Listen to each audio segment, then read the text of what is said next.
पहले चरण की चुनाव अधिसूचना से 2 दिन पहले और आचार संहिता के लागू होने के 6 दिन के भीतर एपीआई ने जनता के समक्ष जारी किया नीति अभिवचन। ऐसा करने वाली भारत की एकमात्र पार्टी बनी एपीआई। कांग्रेस, बीजेपी और तमाम राजनीतिक गठबंधनों को विजय मानकर ने किया नीतिगत चैलेंज। स्लोगन पर नहीं, नीतियों पर हो चुनाव तो देश बन सकता है नया भारत, प्रबुद्ध भारत। समाप्त हो सकती है गरीबी, विषमता, बेरोजगारी, पिछड़ापन और तमाम भेदभाव। भारत बन सकता है विकसित, सशक्त, लोकतांत्रिक, मानवतावादी, प्रबुद्ध Bharat. Ambedkarite party of India के राष्ट्रीय अध्यक्ष विजय मानकर ने शनिवार को महाराष्ट्र के नागपुर में लोकसभा चुनाव को लेकर पार्टी का नीति अभिवचन जारी किया। इस दौरान उनके साथ एपीआई के केंद्रीय महासचिव अर्जुन सिंह ठाकुर व अन्य पदाधिकारी मौजूद रहे। नीति अभिवचन सार्वजनिक करने के उपरांत पत्रकारों से चर्चा करते हुए विजय मानकर ने बताया कि अधिकांश पार्टियां वोटिंग से पहले अपना घोषणा पत्र जारी करती है, लेकिन एपीआई एकमात्र ऐसी पार्टी है जो पहली अधिसूचना के 2 दिन पहले और आचार संहिता लगने के 6 दिनों के भीतर नीति अभिवचन को जारी कर वोटर्स को उस पर गंभीरता से विचार करने का मौका देने जा रही है।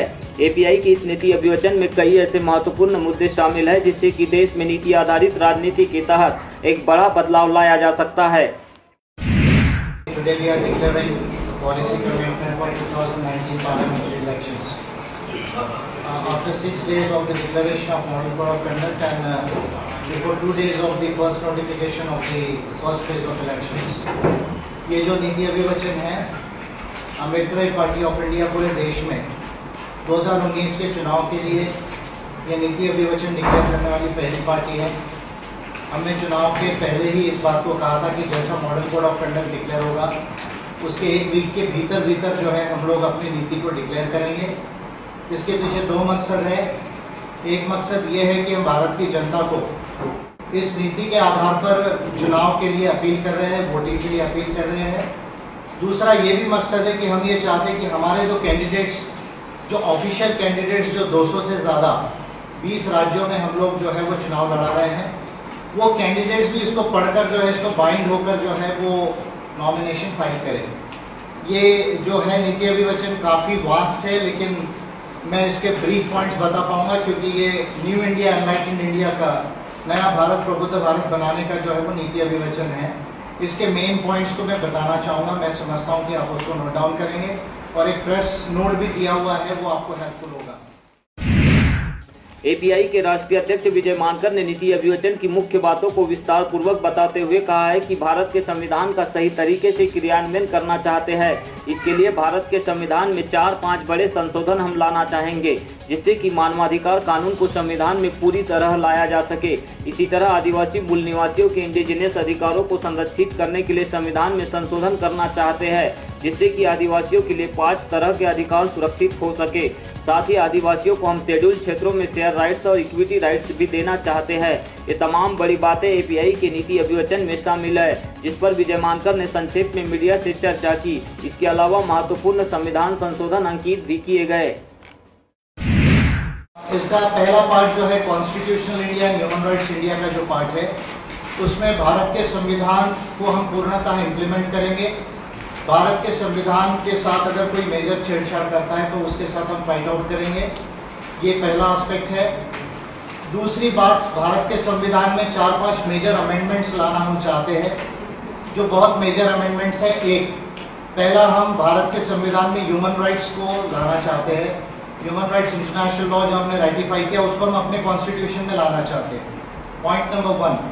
पॉइंट नंबर 2, जो भारत के आदिवासी है उनके लिए 5th शेड्यूल, 6th शेड्यूल, 275(1) और जितने बाकी रिलेवेंट आर्टिकल्स है उसको हम अमेंड करना चाहते हैं, जिससे जो यूनाइटेड नेशंस कन्वेंशन है जो राइट्स ऑफ इंडिजिनियस पीपल का, उसमें उनको जो 5 राइट्स दिए हैं, land, territories, resources, culture and self identification, वो हम लाना चाहते हैं। और आदिवासियों के एरियाज में जो भी ग्राम सभाएं हैं अगर वो परमिट करती है तो उसमें 15 से 20% का शेयर होल्डर अगर कोई भी कंपनी लगती है तो उस कंपनी में शेयर राइट्स, इक्विटी राइट्स जो आदिवासी को देने का प्रोविजन हम इस कॉन्स्टिट्यूशन में अमेंडमेंट करना चाहते हैं।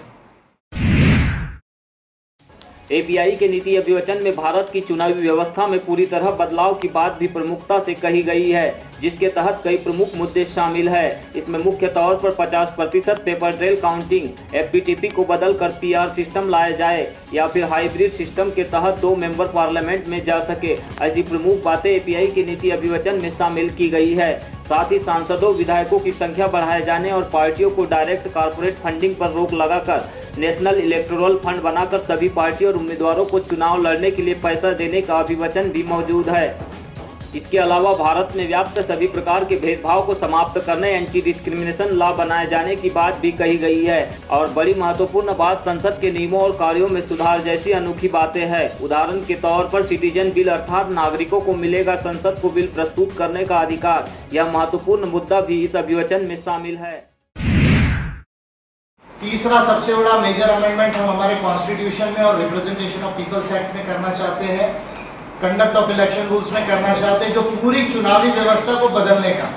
केवल वीवीपैट 50% नहीं, वो तो अम्बेडकराइट पार्टी ऑफ इंडिया पहली पार्टी है जो 2017 में मैंने 14 अप्रैल को पिटीशन किया था इलेक्शन कमीशन ऑफ इंडिया को।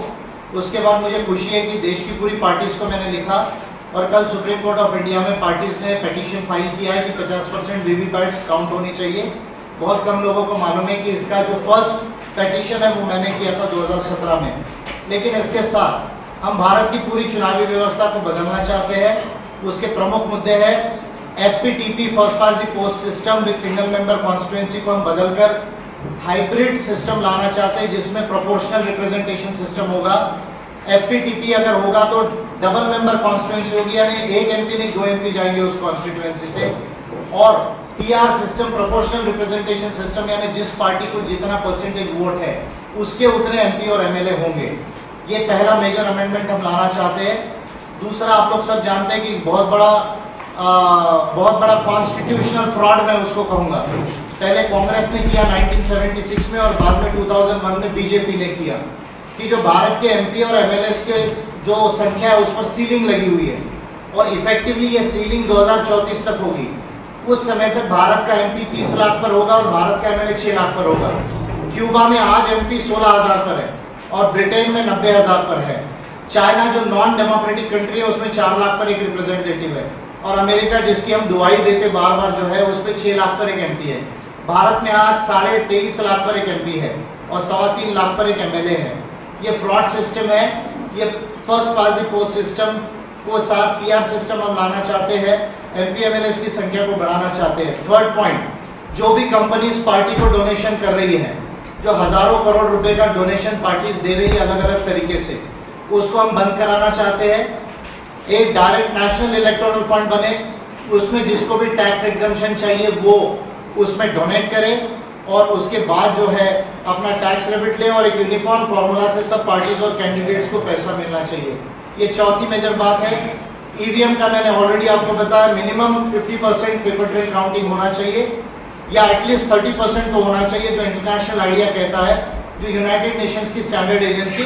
अगर इलेक्शन कमीशन को इसके विषय में जानकारी है, तमाम चीजें मैंने ऑन रिकॉर्ड लाया है। अगर 50 ना भी हो तो 30% मिनिमम काउंट होना चाहिए। ये इंटरनेशनल रूल है, उसके हिसाब से पेपर ट्रेल काउंटिंग होना चाहिए। पांचवा, मीडिया रेगुलेशन होना चाहिए। आप मीडिया के दोस्त हैं, लेकिन इलेक्शन के लिए मीडिया रेगुलेशन 2 तरह का होना चाहिए। एक, डिमांड ऑफ सप्लाई, जो सप्लाई है उसके हिसाब से आप जो रेट्स बढ़ा देते हैं एडवर्टीजमेंट्स के, वो ना हो। एक uniform election commission of India एक नोटिफिकेशन करे कि कौन से चैनल नेशनल है, रीजनल है, उसका क्या रेट होगा एडवर्टीजमेंट का, वही रेट रहना चाहिए पूरे एडवर्टीजमेंट का पूरे चुनाव तक।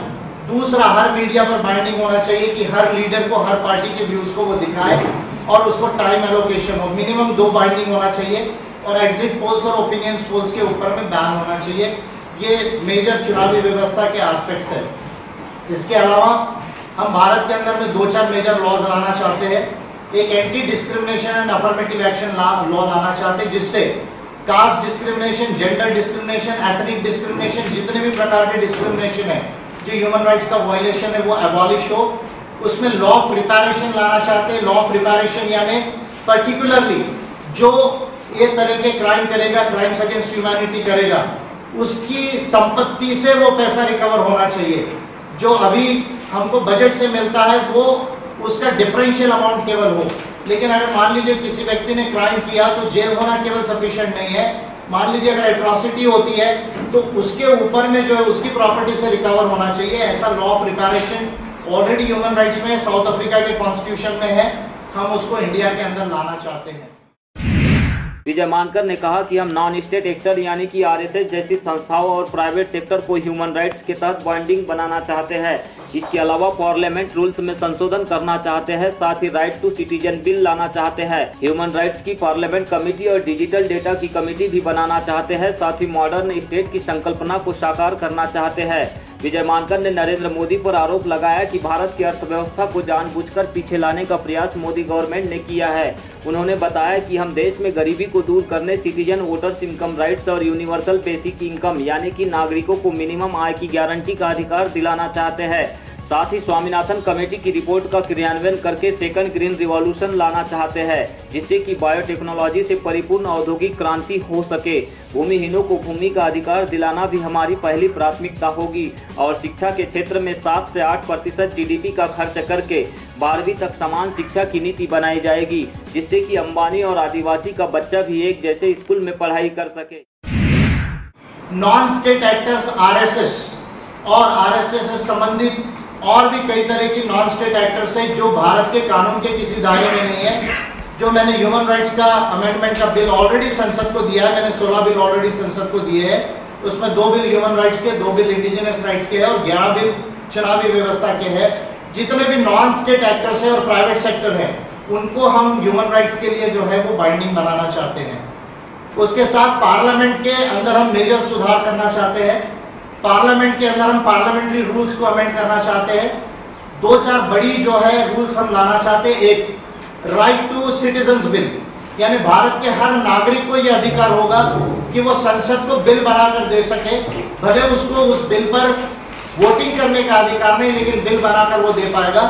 उसको कोई भी जो एमपी है वो साइन करके टेबल करेगा as a private members bill, या ऑलरेडी बहुत सारी कमिटीज है ऑलरेडी संसद में, वो उसको अप्रूव करेगी और उसको ले डाउन करेगी और उसके ऊपर फिर संसद जो चाहेगी वो वोटिंग करेगी, उस पर जो लॉ बनना बनेगा या नहीं बनेगा। लेकिन सिटीजन्स बिल का राइट हम लाना चाहते हैं। ये भी एक ह्यूमन राइट है जो हमारे देश में नहीं आया। 3-4 मेजर पार्लियामेंट्री कमिटीज को हम बनाना चाहते हैं। एक ह्यूमन राइट्स की पार्लियामेंट्री कमेटी अभी नहीं है, उसको हम बनाना चाहते हैं। एक डिजिटल डेटा की कमेटी बनने की जरूरत है भारत में, क्योंकि डिजिटल डेटा का बहुत बड़ा फ्रॉड हो रहा है। वो कमेटी हम बनाना चाहते हैं। इसके साथ और बहुत सारे मिसलेनियस कमिटीज को हम बनाना चाहते हैं और मॉडर्न स्टेट्स के इंस्टीट्यूशंस को मजबूत करना चाहते हैं। That is the first part as far as the constitutional India and human rights India is concerned. API के राष्ट्रीय अध्यक्ष ने इसके अलावा अर्थव्यवस्था के मुद्दे पर अभिवचन की महत्वपूर्ण बातों को साझा करते हुए बताया कि हम श्रम व वित्त आधारित वृद्धि का मॉडल लाना चाहते हैं, जिससे कि देश में जॉबलेस ग्रोथ को रोका जा सके। उन्होंने कहा कि देश में जातीय पूंजीवाद का मॉडल है, जिसकी वजह से देश में बड़े पैमाने पर आर्थिक विषमता बढ़ गई है। इसको दूर करने के लिए कई महत्वपूर्ण आर्थिक बदलाव की नीति को भी एपीआई ने अपने अभिवचन में शामिल किया है। भारत में मोदी गवर्नमेंट का बहुत बड़ा कॉन्स्पिक्यूअस फेलियर है और बहुत ज्यादा मेजर फेलियर है। हम लोग सब जानते हैं कि अभी 7% से नीचे हमारा जीडीपी आ गया। जब मोदी गवर्नमेंट आई थी तो 1% से ऊपर हमारा जीडीपी था, लेकिन डीमोनेटाइजेशन एंड नोटबंदी और रॉन्ग जीएसटी की पॉलिसी के वजह से आज हमारा जो जीडीपी है वो 8% से 7% के नीचे आ गया। 45 साल में जो बेरोजगारी नहीं थी आज वो बेरोजगारी है। ये सीएमआई का रिपोर्ट बोल रहा है, एनएसएसओ का रिपोर्ट बोल रहा है। 6.5 करोड़ युवा बेरोजगार है। ये हमारे देश का एनवायरमेंट का सिनारियो, और पता नहीं ये लोग कैसे कह रहे बीजेपी वाले कि हम तो अच्छे दिन लाएंगे। मैं समझता हूँ कि भारत के साथ में सबसे बड़ा पॉलिसी फ्रॉड है जो मोदी गवर्नमेंट ने किया।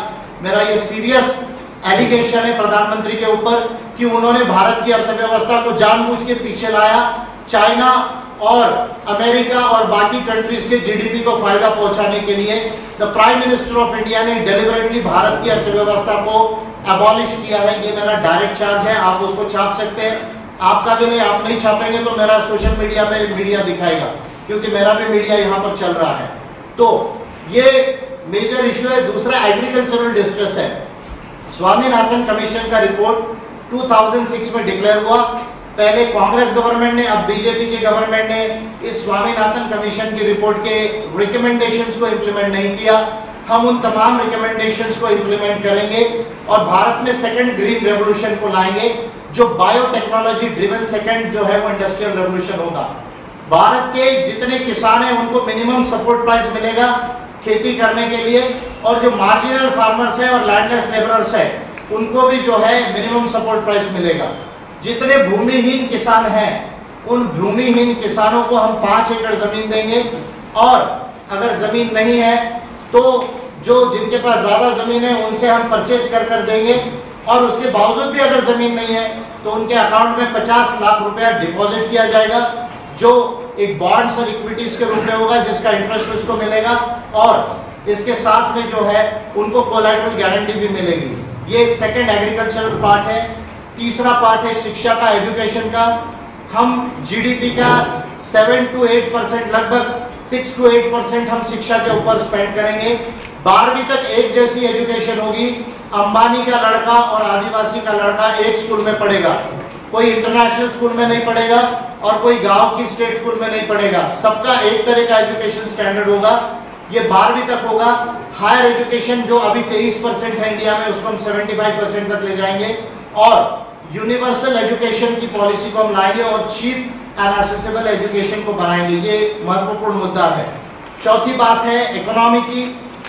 वी आर गारंटिंग कि we will ensure a growth rate of 8 to 10% of the GDP in India, और उसका हमने मॉडल भी दिया है जिसको हम प्रैग्मेटिक ह्यूमैनिस्टिक इकोनॉमी बोल रहे हैं, जो labour intensive and capital intensive दोनों ड्रिवन होगी, यानी लेबर इंटेंसिव, कैपिटल इंटेंसिव। क्योंकि आज हमारे यहाँ जो जॉबलेस ग्रोथ है, जो 1 करोड़ 10 लाख हमको रोजगार चाहिए और हम 25 लाख रोजगार भी जो है वो डेवलप नहीं कर पा रहे। इसका मेजर रीजन ये है कि आज हमारा जो इकोनॉमिक मॉडल है वो केवल कैपिटल ड्रिवन है, वो लेबर ड्रिवन नहीं है। तो labour and capital driven economic model होगा। Domestic demand and export oriented दोनों तरह की इकोनॉमी होगी, और उससे हम 8 से 10% का जो है वो जीडीपी ग्रोथ रेट को अचीव करेंगे। टैक्स सिस्टम में टोटल आमूलाग्र परिवर्तन लाया जाएगा। 10 लाख तक केवल 8% का टैक्स रेट होगा, और जिनके पास 50 लाख से ऊपर पैसा है उनका टैक्स रेट 42% तक होगा। इसके साथ भारत में कुछ टैक्सेस लगाने की जरूरत है। इनहेरिटेंस टैक्स, जो 1 करोड़ 2 करोड़ की संपत्ति फादर बच्चों को ट्रांसफर कर रहे हैं उस पर कोई टैक्स नहीं है, उस पर टैक्स लगाया जाएगा। टॉपिंग टैक्सेस लगाए जाएंगे, long term capital gains tax लगाए जाएंगे, ग्रीन टैक्सेस लगाए जाएंगे, और रिलीजियस एंडाउमेंट्स में जो पैसा है उसको भी टैक्सेशन के दायरे में लाया जाएगा। और इसको एक फॉर्मूला है जिसको मैं बाद में एक्सप्लेन करूंगा, E4H2S2R2, इसके ऊपर स्पेंड किया जाएगा। इस तरह से जो भारत की अर्थव्यवस्था है, जो जातीय पूंजीवाद की अर्थव्यवस्था है, आज की जो अर्थव्यवस्था है ये जातीय पूंजीवाद की अर्थव्यवस्था है। 1% लोगों के पास 60% संपत्ति हो गई है, और आप सब जानते हैं कि मोदी जी 56 इंच का सीना लेकर पड़ोसी देश पे सर्जिकल स्ट्राइक करने की बात कर रहे हैं, लेकिन विजय माल्या पे, नीरव मोदी पे, चौकसी भाई पर वो सर्जिकल स्ट्राइक नहीं कर पाए। लाखों करोड़ रुपया लेकर भाग गए, और भागने वाले अधिकतर लोग गुजराती थे। ये बात भी हमको भूलना नहीं चाहिए कि गुजरात के प्राइम मिनिस्टर है और पैसा लेकर भागने वाले भी अधिकतर लोग गुजरात के थे। We are not against the people of any state, लेकिन ये फैक्ट है कि जो ज्यादातर लोग भागे वो गुजराती है। 100 लाख करोड़ रुपए की ब्लैक इकोनॉमी है देश में, और इसकी तमाम काली अर्थव्यवस्था, इसकी 70-80% भारत में, 20-25% भारत के बाहर है। इसको हम अनर्थ करेंगे, और इसको वो E4H2S2R2 का जो फॉर्मूला है जो मैं एक्सप्लेन करूंगा उस पर हम लोग स्पेंड करेंगे। उसके बाद 3 ऐसी महत्वपूर्ण बातें जिसको मैं एक्सप्लेन करना चाहता हूं, थोड़ा लंबा है, आपको मैं ब्रीफ करूंगा। Citizens income right, very unique, for the first time in India any party is declaring this. बच्चा पैदा होने से लेके मरने तक, जो भी बुजुर्ग है मरने तक, हर नागरिक को पर कैपिटा जीडीपी का 8% से 12% जो है वो पैसा डिपॉजिट होना चाहिए उसके अकाउंट में, जो लगभग 1000 रुपए आता है। एक दूसरा, यूनिवर्सल बेसिक इनकम, जितने बीपीएल के 36 करोड़ लोग हैं, आप अगर चाहेंगे तो मैं ब्रीफ करता हूं क्योंकि वीडियो के लिए भी है। Then I feel you are not able to publish it properly. हम ये चाहते थे कि विदर्भ की 8 सिटी कौन-कौन सी? मैं आपका ये मेरा प्रेस कॉन्फ्रेंस विदर्भ के लिए नहीं, इंडिया के लिए, इसलिए मैं आपको विदर्भ का बता दूंगा लेकिन मेरा प्रेस कॉन्फ्रेंस इंडिया के लिए और it is a national president की प्रेस कॉन्फ्रेंस है। तो मैं चाहूंगा आप मुझसे 5 मिनट देर करेंगे। हाँ, मैं ब्रीफ में बता देता हूँ। ब्रीफ में I will just use brief you in brief. Citizen income right जो है वो 1000 रुपया लगभग हर नागरिक के अकाउंट में जो है वो डिपॉजिट होगा, बच्चा पैदा होने से मरने तक। हर गरीब को यूनिवर्सल बेसिक इनकम 800 से 1000 रुपए मिलेगा। E4 H2 S2 R2 यानी education, employment, entrepreneurship, endowments, health, housing, skill, social security, representation and reservation को इंश्योर किया जाएगा। SC ST OBC DT&T minorities के लिए OBC का रिजर्वेशन हम बढ़ा के 27% से 45% करेंगे। OBC के रिजर्वेशन प्रमोशन में इंश्योर करेंगे। SC ST का रिजर्वेशन 25% करेंगे। OBC का बजट में सब प्लान बना के 25% रिजर्व करेंगे। SC ST को जो है वो 20% रिजर्व करेंगे और प्राइवेट सेक्टर में अफर्मेटिव एक्शन लाएंगे। ये SC ST OBC माइनॉरिटीज के लिए होगी। इंडिया को science, technology and innovation state बनाया जाएगा, साइंस एंड टेक्नोलॉजी स्टेट बनाया जाएगा। भारत की डिफेंस और फॉरेन पॉलिसी जो है वो भारत की सोवरेनिटी और इंटीग्रिटी को मेंटेन करके होगी। कश्मीर की समस्या का समाधान हम 370 के अंतर्गत करेंगे, भारत के संविधान के अंतर्गत करेंगे, ह्यूमन राइट्स इंटरनेशनल लॉ के तहत करेंगे। और छोटे राज्य विदर्भ, भील प्रदेश यानी आदिवासियों के राज्य, पश्चिमी ओडिशा, इस तरह के जो छोटे राज्य है उसके लिए सेकंड स्टेट्स रीऑर्गेनाइजेशन कमीशन को बैठाएंगे। भारत को, नागपुर को या हैदराबाद को दूसरी राजधानी बनाएंगे, winter capital of India, Nagpur या हैदराबाद को। और इसके साथ जो कल्चरल पॉलिसी है वो मानवता की होगी। हिंदू राष्ट्रवाद को हम रिजेक्ट करेंगे, हिंदू राष्ट्र की संकल्पना को हम रिजेक्ट करते हैं। भारत एक सेकुलर नेशन है और प्रबुद्ध राष्ट्र रहेगा और इसके आधार पर, मानवता के आधार पर, संविधान और मानव अधिकारों के आधार पर, विज्ञान के आधार पर नया भारत, प्रबुद्ध भारत हम बनाएंगे। बड़ी एग्जॉस्टिव पॉलिसीज है। We are the first party to declare this. Vijay Mankar ने बताया कि अम्बेडकराइट पार्टी ऑफ इंडिया देश के 20 से अधिक राज्यों में करीब 200 से अधिक सीटें लड़ाने जा रही है, जिसमें महाराष्ट्र की 30 से अधिक सीटें भी शामिल है। पत्रकार वार्ता के दौरान महाराष्ट्र के पत्रकारों ने विजय मानकर से कुछ सवाल भी किए। साथ ही मानवतावादी मीडिया सेंटर ने भी लोकसभा चुनाव के संदर्भ में पार्टी के समक्ष अपने सवाल रखे, जिसके जवाब में विजय मानकर ने बताया कि भारत में कोई भी पार्टी नीतियों पर सीरियस नहीं है, केवल स्लोगन के आधार पर लोगों को भटकाया जा रहा है। इसी को लेकर पॉलिसी के तहत अम्बेडकराइट पार्टी ऑफ इंडिया देश में नीति आधारित राजनीति करने जा रही है। बताया गया कि दुनिया में तब तक समस्या का समाधान नहीं हो सकता जब तक नीति के आधार पर राजनीति नहीं होगी। आपका एक क्वेश्चन था, आप नोट करेंगे 20 से ज्यादा स्टेट्स में 200 से ज्यादा सीट्स पर हम लड़ रहे हैं, इंडिपेंडेंटली लड़ रहे हैं, कोई अलायंस का पार्ट नहीं है, किसी भी तरह के अलायंस का Ambedkarite party of India part नहीं है, ना बीजेपी का, ना कांग्रेस का, ना कोई थर्ड और अलायंसेस हो रहे उसका हम पार्ट नहीं है। और केरला, तमिलनाडु से लेके जम्मू कश्मीर तक, गुजरात से लेके त्रिपुरा तक अम्बेडकराइट पार्टी ऑफ इंडिया की सीट्स है। महाराष्ट्र में 30+ सीट्स होगी, जिसमें विदर्भ की लगभग 8 सीट्स होंगी और महाराष्ट्र में टोटल 30+ सीट्स होगी। विदर्भ की सीट्स में आपके इंटरेस्ट की सीट है। नागपुर से जो है वो हमने जो है एडवोकेट बागड़े मैडम को जो है वो नॉमिनेट किया है। रामटेक से विनोद पाटिल जी को किया है, विद्या बागड़े मैडम, विजया बागड़े मैडम। दूसरा विनोद पाटिल जी को हमने रामटेक से नॉमिनेट किया है। चंद्रपुर से हमने विनोद पाटिल को, चंद्रपुर से हमने नितेश डोंगरे जी को नॉमिनेट किया है। देवराव नन्नावरे जी को हमने चंद्रपुर से नॉमिनेट किया है। 4 सीटें हो गई। आज और कल में बची हुई 8 सीटें या 9 सीटें हम लोग एबी फॉर्म जो है पूरा कंप्लीट कर लेंगे। शायद 8 से 9 हो सकती है, 8 से कम नहीं होगी। मराठवाड़ा में भी हमने पूरी 8 सीट्स पे नॉमिनेशन किया हुआ है और बाकी जैसा फेज आगे जाएगा और भी नॉमिनेशन होगा। ये मेरा यानी जो है ब्रीफिंग था। अब आप चाहते हैं can ask the questions please. तुम्ही बोललात होता की तुम्ही बिल आणणार आहोत, विविध बिलं सांगितले तुम्ही, अशा वेळी तुमची लोकसभेमध्ये बहुमत हवं, तुमचे या निवडणुकीमध्ये निवडून येऊ शकतो अपेक्षा किती? ह्या लोकसभेमध्ये कमीत कमी 5 यायला पाहिजे, 5 यायला पाहिजे कमीत कमी देशामध्ये। आणि जे आम्ही मूव करतोय बिल, त्या बिलला आम्ही मूव करू इंस्पाइट ऑफ द फैक्ट कि वो पास होगा या गिरेगा, इसका हमको जो है वो चिंता नहीं है। मैं पहले सेशन में ही, क्योंकि 16 बिल तो मेरे ऑलरेडी दिए हैं, उसको बस साइन करके रखना है। उसके बाद पहले सेशन में ओबीसी का रिजर्वेशन 45% करने का, SC ST को 25% करने का और प्राइवेट सेक्टर में अफर्मेटिव एक्शन को लाने का बिल में मूव करने वाला हूँ पहले सेशन में। तो वो बिल गिर जाए चाहे पास हो जाए, फिर कांग्रेस बीजेपी है जो बाकी पार्टी है उनको हम हाउस में देखेंगे क्या करना है। ये आपने बोला कि 5 MP आपकी चुन के आएंगे, तो स्टेट से कितने आते? महाराष्ट्र से जो है एक आना चाहिए कम से कम। कहाँ? ट्राइबल सीट पे आएगा। अब आप ट्राइबल सीटें ढूंढ लीजिए महाराष्ट्र की। पालघर है, दिंडोरी है, गढ़चिरौली है, नंदुरबार है। ट्राइबल सीट पे एपीआई सबसे ज्यादा स्ट्रॉन्ग है, तो ट्राइबल सीट पे एपीआई जीतती है, क्योंकि अब छत्तीसगढ़ में, उड़ीसा में, झारखंड में एपीआई बहुत स्ट्रॉन्ग है आदिवासियों के बीच में, तो महाराष्ट्र के आदिवासी की सीट जीतने की संभावना है।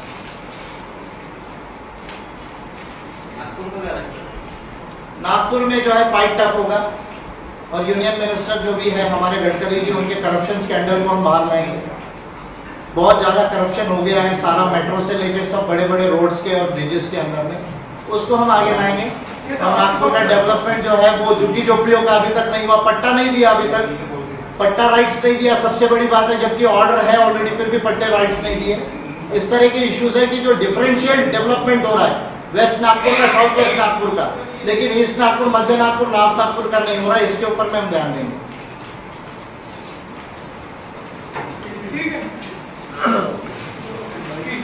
Over no more questions. Thank you, thanks a lot. Fight लेना है। हां प्लीज, मोस्ट वेलकम। एकूण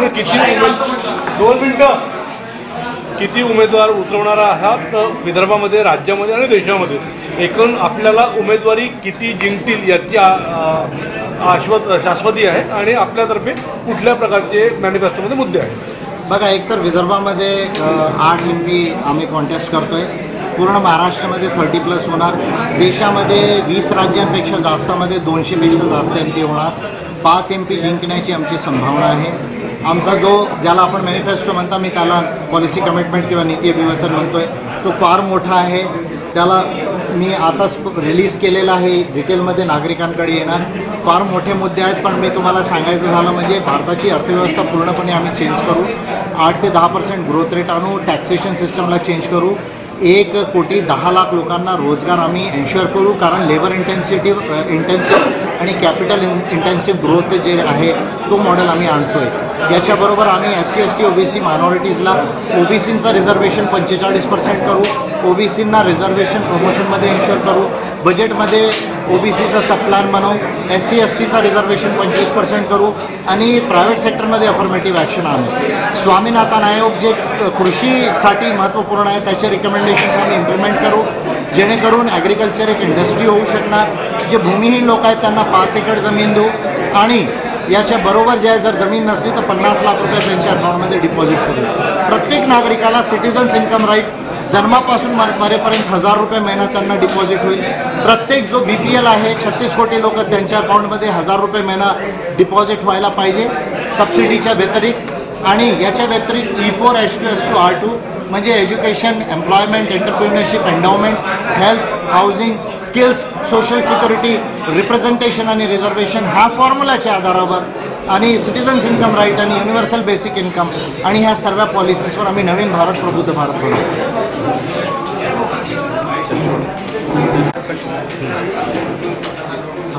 मानवतावादी मीडिया सेंटर की तरफ से है। हम आपसे पूछना चाहते हैं कि अभी तक देश की जो बड़ी पार्टियां हैं उन्होंने किसी ने नीति विजन डिक्लेयर नहीं किया है, लेकिन API जैसी पार्टी ने सबसे पहले नीति विजन डिक्लेयर किया है, तो इसके पीछे का रीजन क्या है? इसके पीछे का मेन रीज़न ये है कि जितना भारत का पॉलिटिक्स हो रहा है वो स्लोगन पे हो रहा है, कोई भी नीति के ऊपर पार्टी सीरियस नहीं है और जनता को स्लोगन में बहकाया जा रहा है, वेरियस मुद्दों के ऊपर भटकाया जा रहा है। लेकिन नीति जिसमें भारत के लोगों का उद्धार होगा, नया भारत, प्रबुद्ध भारत बनेगा, ये जो है वो किसी को समझाई नहीं जा रही है। जबकि हमारा जो देश है, हमारा देश अभी गरीब देश नहीं है। India is a rich country with poor people.